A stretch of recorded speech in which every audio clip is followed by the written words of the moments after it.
అంతర్ జిల్లాల బాలురు బాలికల సాఫ్ట్ బాల్ టోర్నమెంట్ సందర్భంగా ఈరోజు కేంద్ర ప్రభుత్వంలో అతి పిన్న వయసులో యంగెస్ట్ క్యాబినెట్ మినిస్టర్గా ఏవియేషన్ మినిస్టర్గా బాధ్యతలు చేపట్టినటువంటి మన శ్రీకాకుళం జిల్లావాసి మనందరి ముద్దుబిడ్డ మనందరి ఆశా దీపం శ్రీ కింజరాపు రామ్మోహన్ నాయుడు గారు ఈ సందర్భంగా ఇచ్చేశారు. ఆయనకు హృదయపూర్వక నమస్కారాలు తెలియజేసుకుంటూ అలాగే అసోసియేషన్ ప్రెసిడెంట్ రాజు గారు ఇతర వేదికను అలంకరించిన పెద్దలు అందరికి కూడా సుందర్రామ్ మాస్టర్కి అందరికీ పాత్రికేయ మిత్రులకు రెఫరీస్కి అలాగే పీడీసీ అండ్ పీఈటీ అసోసియేషన్ సభ్యులందరికి కూడా పేరు పేరున నా హృదయపూర్వక నమస్కారాలు తెలియజేసుకుంటూ క్రీడాకారులందరికి కూడా బాలురు బాలికలకి నా యొక్క శుభాశీస్సులు తెలియజేసుకుంటూ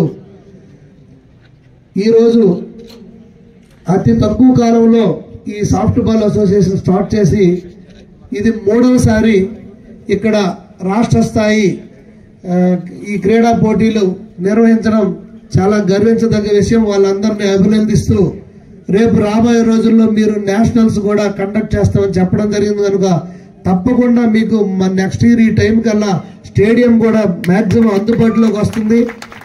ఈ స్టేడియం కోసం కానీ రోడ్డు కోసం కానీ కేంద్ర మంత్రి వారు నిరంతరం నాతో టచ్లో ఉంటూ ఒక గ్రూప్ ఫామ్ చేసి దాన్ని డిజైన్స్ కోసం కూడా మళ్ళీ మాట్లాడి ఆ గ్యాలరీస్ కూడా మళ్ళీ ఇంతకుముందు కొత్త దాంట్లో లేవు, మళ్ళీ గ్యాలరీ పెట్టి ఆ కాంపౌండ్ వాళ్ళకు కూడా 2 గేట్లు కాకుండా పాత విధానంలోనే 7 గేట్లు పెట్టి అత్యుత్తమైనటువంటి స్టేడియంగా తయారు చేయడానికి ఆయన కృషి చేస్తూ అలాగే ఖేలో ఇండియా మళ్ళీ అది మరుగుడు పడిన సందర్భంగా మళ్ళీ దాన్ని తీసుకొచ్చి ఇక్కడ ఖేలో ఇండియా ద్వారా ఇక్కడ పెద్ద ఎత్తున స్పోర్ట్స్ కి ఇంపార్టెన్స్ ఇవ్వడానికి కోసం అలాగే మొన్నే మాట్లాడుకున్నాం కారణం మళ్ళీ జరిగింది కనుక దానికి కూడా కేంద్ర మంత్రి వర్యులు కృషి చేస్తున్నారు.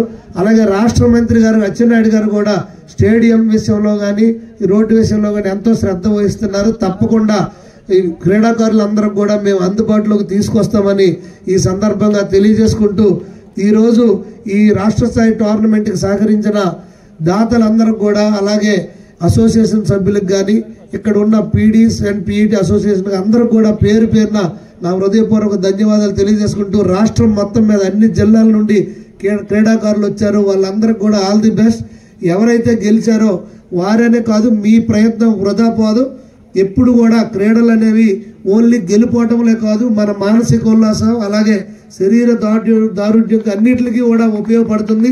మీ క్యారియర్కి అది ఎంతో ఉపయోగం కనుక మీరందరికి కూడా నేను ఆల్ ది బెస్ట్ తెలియజేసుకుంటూ ఈ అవకాశం ఇచ్చిన పెద్దలందరికీ నా హృదయపూర్వక ధన్యవాదాలు నమస్కారాలు తెలియజేసుకుంటూ వేదికను అలంకరించినటువంటి పెద్దలు శ్రీకాకుళం శాసనసభ్యులు సోదరులు గొండు శంకర్ గారు అలాగే మన సాఫ్ట్ బాల్ అసోసియేషన్ ప్రెసిడెంట్ రాజు గారు చైర్మన్ బడగల హరిధర్ గారు అలాగే వేదికను అలంకరించినటువంటి సాఫ్ట్ బాల్ అసోసియేషన్ కి ఒలింపిక్ అసోసియేషన్ కి పీడీపీఐటీ అసోసియేషన్ కి సంబంధించినటువంటి ప్రతి ఒక్క వ్యక్తికి ఈ యొక్క కార్యక్రమం ఎంత బ్రహ్మాండంగా జరగడానికి సహకరించినటువంటి దాతలకి పత్రికా విలేకరులకి అందరికీ కూడా మరొకసారి నా హృదయపూర్వకమైనటువంటి నమస్కారాలు తెలియజేసుకుంటూ ఈ కార్యక్రమంలో పార్టిసిపేట్ చేసినటువంటి యువ క్రీడాకారులందరికీ కూడా నా శుభాశీస్సులు తెలియజేసుకుంటున్నాను. క్రీడలనంటే శ్రీకాకుళం జిల్లాతో ఒక ప్రత్యేకమైనటువంటి అనుబంధం ఉంది. చరిత్ర తీసుకుంటే ఒక చెరగలానటువంటి ముద్ర మన శ్రీకాకుళం జిల్లా క్రీడల్లో వేసుకుంది. దానికి అనేక ఉదాహరణలు ఉన్నాయి. కోడి రామ్మూర్తి గారు గాని అలాగే మనకి మొట్టమొదటిసారిగా మన ప్రపంచ స్థాయిలో మనకి ఒలింపిక్ మెడల్ సాధించినటువంటి కరణం మల్లీశ్వరి గారు గాని ఇలా ఎన్నో ఉదాహరణలు మన శ్రీకాకుళం జిల్లా నుంచి పుట్టాయని గర్వంగా ఈ వేదిక ద్వారా తెలియజేసుకుంటున్నాను. అటువంటి జిల్లాలో క్రీడలకి ఎటువంటి కార్యక్రమం జరిగినా సరే పెద్ద ఎత్తున ప్రతి ఒక్కరు కూడా సహకరిస్తూ ప్రతి కార్యక్రమాన్ని కూడా ముందుకు నడిపించాలని ఎంతో సహృదయంతో పార్టిసిపేట్ చేసినటువంటి దాతలందరికీ కూడా ఈ జిల్లా వాసుల తరపున మరొక్కసారి ప్రత్యేక ధన్యవాదాలు ఈ సందర్భంగా తెలియజేసుకుంటున్నాను. ఒక మెరుగైనటువంటి సమాజం, ఆరోగ్యమైనటువంటి సమాజం అలాగే మన భావితరాలు ముందుకు నడిపించాల్సినటువంటి యువత కూడా ఆరోగ్యకరంగా ఉండాలనంటే క్రీడల తాలూకా పాత్ర చాలా ముఖ్యమైనటువంటిది. అది క్రీడాకారులు గాని అది ముఖ్యంగా మన పేరెంట్స్ గాని లేకపోతే స్కూల్ చెప్పేటువంటి టీచర్స్ గాని వాళ్ళకి సరైనటువంటి మెంటల్ ఫిట్నెస్ గాని ఫిజికల్ ఫిట్నెస్ గాని మనం ఇవ్వలేకపోతున్నాము అనేటువంటి సందేహం చాలా దగ్గర మన సమాజంలో కనబడుతూ ఉంటుంది. ఇప్పటికైనా సరే అటువంటి పొరపాటు ఎక్కడైనా జరిగితే సరిదిద్దుకోవాల్సినటువంటి బాధ్యత రాష్ట్ర కేంద్ర ప్రభుత్వాలతో పాటు స్కూల్ వ్యవస్థ నడిపించేటటువంటి పెద్దలు అలాగే సమాజంలో ఉన్నటువంటి వ్యక్తులు మనందరి మీద ఉన్నదన్నది ఈ కార్యక్రమం ద్వారా మరొకసారి గుర్తించాలని ప్రతి ఒక్కరికి కూడా ఈ సందర్భంగా కోరుతున్నాను. మొన్ననే ఒలింపిక్స్ జరిగాయి ప్యారిస్ లో 6 మెడల్స్ మనం సాధించుకున్నాం. సుమారు 71వ స్థానంలో భారతదేశం ఉంది. బాధ కలుగుతుంటుంది కొన్ని సందర్భాల్లో.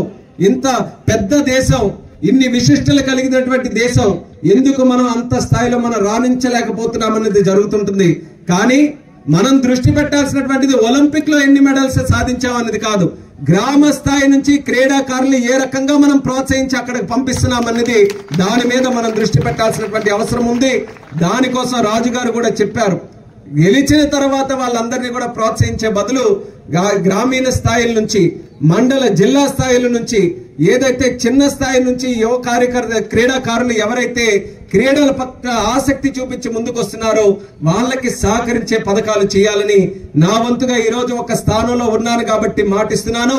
రాష్ట్ర కేంద్ర ప్రభుత్వాలతో మాట్లాడి గ్రౌండ్ లెవెల్ నుంచి కూడా క్రీడాకారుల్ని క్రీడా వ్యవస్థని ప్రోత్సహించడానికి నా వంతుగా ఖచ్చితంగా నేను చర్యలు తీసుకుంటానని కూడా ఈ సందర్భంగా తెలియజేసుకుంటున్నాను.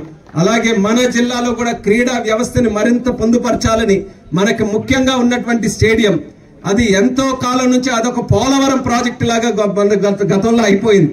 మరి అది ఎట్టి పరిస్థితుల్లో పూర్తి చేయాలని చెప్పి కంకణం కట్టుకొని మరి నేను గాని అచ్చెన్నాయుడు గారు గాని మరి దీనికి ప్రత్యేకమైనటువంటి దృష్టి పెడుతున్నటువంటి గొండు శంకర్రావు గారు గాని ఈ రోజు ఎలక్షన్లు గెలిచి మళ్ళీ ప్రభుత్వాలు ఏర్పాటు చేసిన తర్వాత పెద్ద ఎత్తున స్టేడియం ని పూర్తి చేయాలని దృష్టి పెట్టి కాంట్రాక్టర్ ను కూడా పిలిపించి కలెక్టర్ గారికి కూడా నోడల్ పాయింట్ గా పెట్టి ప్రతి రోజు కూడా ఎంత మంది వర్కర్స్ అక్కడికి వెళ్లి పనిచేస్తున్నారు, ఎంత ప్రోగ్రెస్ వస్తుందని డైలీ మానిటరింగ్ తో మన జిల్లాలో జరిగే ఏకైక ప్రాజెక్టు మన స్టేడియం ప్రాజెక్ట్ అనేది కూడా తెలియజేస్తున్నాను.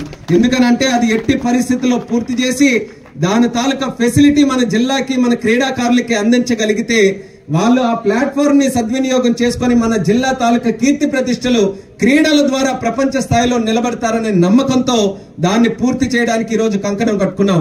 పాత్రుని వలసలో 30 ఎకరాలు ఉంది. ఖేలో ఇండియా స్కీమ్ ద్వారా గతంలో దానికి పెట్టాం. అది కూడా గత ప్రభుత్వంలో నత్తనడక నడిస్తే ఈ రోజు మళ్ళీ ప్రత్యేకంగా దాని మీద కూడా ఉన్నటువంటి ప్రపోజల్స్ తిరిగి కేంద్రానికి పంపించి అది కూడా అద్భుతమైనటువంటి స్పోర్టింగ్ ఫెసిలిటీ పాత్రుని వలసలో కూడా కట్టించాలని దాని మీద కూడా ఈ రోజు దృష్టి పెడుతున్నాం. అలాగే ఎక్కడికక్కడ నియోజకవర్గ స్థాయిలో మండల స్థాయిలో కూడా స్పోర్టింగ్ ఇన్ఫ్రాస్ట్రక్చర్ ఇంప్రూవ్ చేయాలని ఒక పక్కా ప్రణాళిక వేసుకొని భవిష్యత్తులో అన్ని కార్యక్రమాలు కూడా క్రీడల పట్ల ఆసక్తి చూపించి మేము చేస్తామని కూడా తెలియజేస్తున్నాం. ఈ రోజు కొత్తగా చెప్పనక్కర్లేదు, మనకి ముఖ్యమంత్రిగా ఉన్నటువంటి చంద్రబాబు నాయుడు గారు క్రీడల తాలూకా ఇంపార్టెన్స్ ఏ రకంగా ఉంటుందన్నది ఆ రోజుల్లోనే గ్రహించి గోపీచంద్ గారికి ఆ రోజుల్లో హైదరాబాద్ లో ప్రత్యేకంగా సైట్ ఇచ్చి బ్యాడ్మింటన్ ఫెసిలిటీ ఏర్పాటు చేసినటువంటి ఘనుడు మన నారా చంద్రబాబు నాయుడు గారు ముఖ్యమంత్రి గారు అని తెలియజేస్తున్నాను. ఆ రోజుల్లో ఆఫ్రో ఏషియన్ గేమ్స్ అప్పుడు ఆఫ్రికాకి మన ఏషియాకి అన్ని కూడా కలిపి ఆఫ్రో ఏషియన్ గేమ్స్ హైదరాబాద్ లో మనం పెట్టుకున్నాం. ఈ రోజు కూడా అదే స్థాయిలో ఆలోచనలు మన చంద్రబాబు నాయుడు గారికి గాని పవన్ కళ్యాణ్ గారికి గాని అలాగే ప్రధానమంత్రి మోదీ గారికి కూడా ఉన్నాయని గర్వంగా తెలియజేసుకుంటున్నాను. 2028లో ఆంధ్రప్రదేశ్ లో నేషనల్ గేమ్స్ ని మనం ఏర్పాటు చేయాలని ఒక పక్కన మనం అందరం కూడా కృషి చేయడం జరుగుతుంది.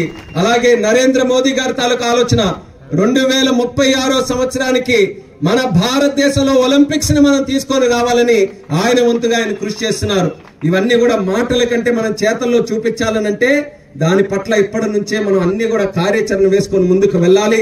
అటువంటి ఆలోచన ముఖ్యమంత్రి గారికి ప్రధానమంత్రి గారికి ఉంది కాబట్టి ఆ ఆలోచనల ద్వారా మనం ముందుకు నడిస్తే ఇన్ఫ్రాస్ట్రక్చర్ ని మరింత మనం అందరం కూడా తయారు చేసుకోవచ్చు అన్న ఆలోచనతో ఈ సందర్భంగా తెలియజేసుకుంటున్నాను. అలాగే మన శ్రీకాకుళం జిల్లాలో ఈ రోజు మొదటి కాంపిటీషన్ గా ఇది జరుగుతుంది. కానీ మన జిల్లా పెద్దలు క్రీడల గురించి ఎంత కష్టపడి పనిచేస్తున్నారో నేను ఎప్పుడు నా 10 సంవత్సరాలు నా రాజకీయ అనుభవంలో చూశాను. ఎన్ని రకాలైనటువంటి ఒడిదొడుకులు వచ్చినా, కరోనా వచ్చినా, రాష్ట్ర ప్రభుత్వం నుంచి సహకారం ఉన్నా లేకపోయినా ప్రతి సంవత్సరం కూడా ఏదో ఒక కష్టపడి అవసరమైతే సొంత డబ్బులైనా ఖర్చు పెట్టి మరి కార్యక్రమాలు జరిపిస్తున్నటువంటి ఈ స్పోర్టింగ్ మీద ఆసక్తి ఉన్నటువంటి ప్రతి ఒక్కరికి కూడా మనస్ఫూర్తిగా అభినందనలు